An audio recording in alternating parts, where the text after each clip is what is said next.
Thank you, Dom. Okay, let's put some stuff on the table. Patrick Lagardère, of course, was the conceptualist of the new paradigm of unthinkable events in inconceivable events in unthinkable contexts.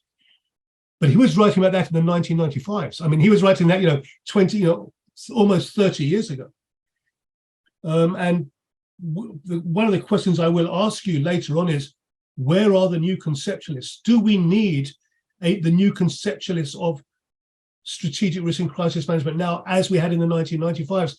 I think you all work in academic work. One of the things, and I've just been marking papers this morning, but when we have people all over the world doing our programs and doing very good academic papers on strategic risk and crisis management 2023, all of the work they're quoting from is from 1990 and the 2000s. There's almost no work being quoted after 2020. And you go, no, you can't talk about 2023 risk using 1995 sources, or maybe you can. That's one question. Where are the new conceptualists, and do we need them? Maybe it's us. The second question is this, and I'll use this as a starting thing. If we are in a paradigm shift, and I personally believe that we are, then one of the signs of a paradigm shift is that the language of the previous paradigm cannot be used to describe the new paradigm. You can't use the language of a typewriter to describe the world of the internet. It just doesn't shift over.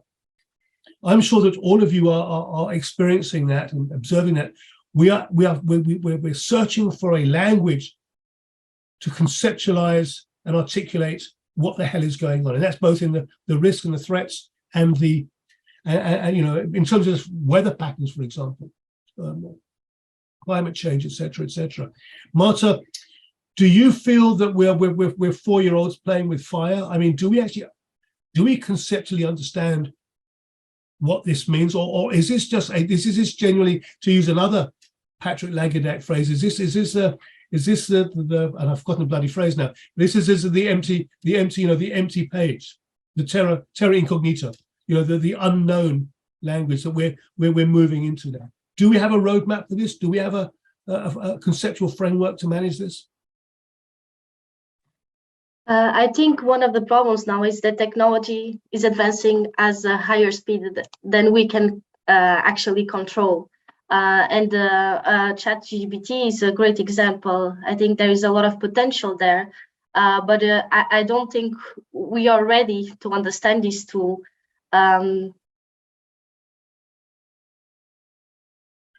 Keep going. Is that it? I mean, feel free to open up on that.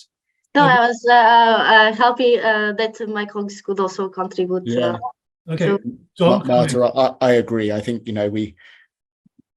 I think we're having some quite naive conversations, certainly in higher education, about the true potential impact, and and we need to remember that we're seeing that those who are using open source ChatGPT are seeing the very tip of an iceberg, because this is a free to a trial version of a much more powerful tool that sits behind what's being presented, and as a result I think it is also being used naively. So I think that the true power of some of these tools is beyond most of our comprehension at present, if I'm entirely honest, David. But Patrick, over to you.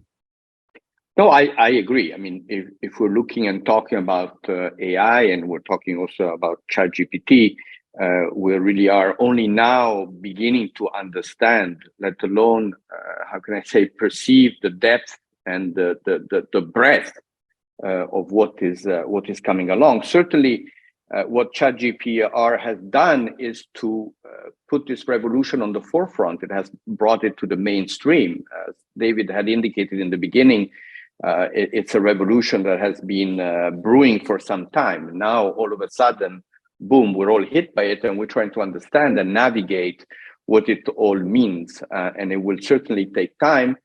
I think that the question of language is very interesting. I had read an article recently where somebody said, well, Google came along and we had to learn to query Google.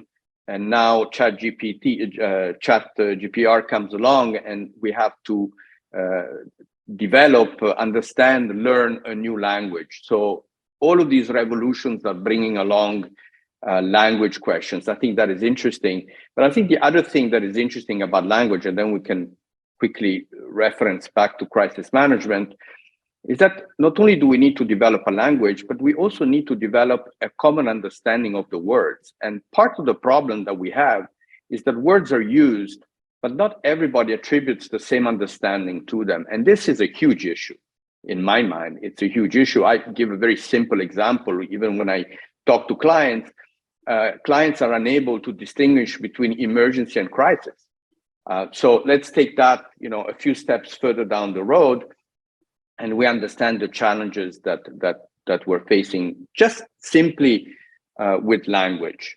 But the revolution is here. It's inevitable. I think, David, you mentioned in the beginning, are we in front of a clean slate? We're still, using thoughts that come from a previous era, such as Patrick's, which, in fact, were visionary at the time. Let's be honest. They come from a different era, but from someone who really was able to look really fast forward. But indeed, I think there's a lot of open questions. And in terms of crisis management, I think the big question is, how do we reorganize? That is really the fundamental of it. How do we reorganize society? How do we reorganize institutions? How do we reorganize companies to be able to meet the unknown challenges of this world, which I consider to be in a state of constant uncertainty? We've moved from instability, if you want, after 9/11, into a world of constant uncertainty.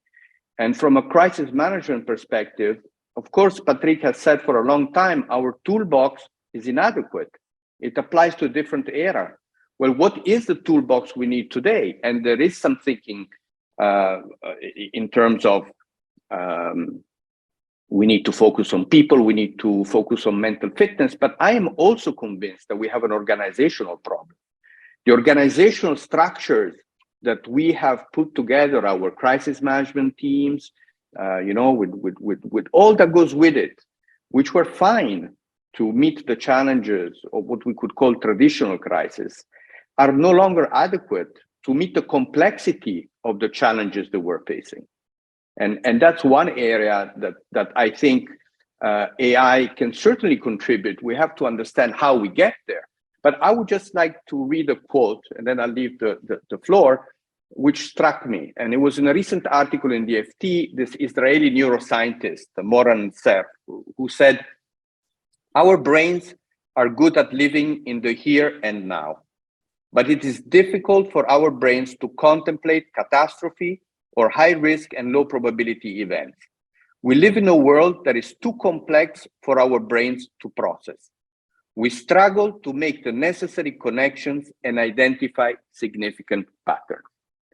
And I think this is the fundamental question. This really is the fundamental question. So where do we go from here? That is the question. That is the question. Great, and that's it. I would just like to let you know, we do have Patrick Lagardère in our audience right now. Patrick, I think, Patrick, we consider a powerful friend of the ISRM. We will make a couple of interviews we've had with Patrick in our archives available to this audience. But Patrick, I think it just shows you the influence you've had on all of us and on this dialogue, that we cannot discuss complexity in 2023 without citing your name. I think that's a powerful indication of the influence and legacy that you have had.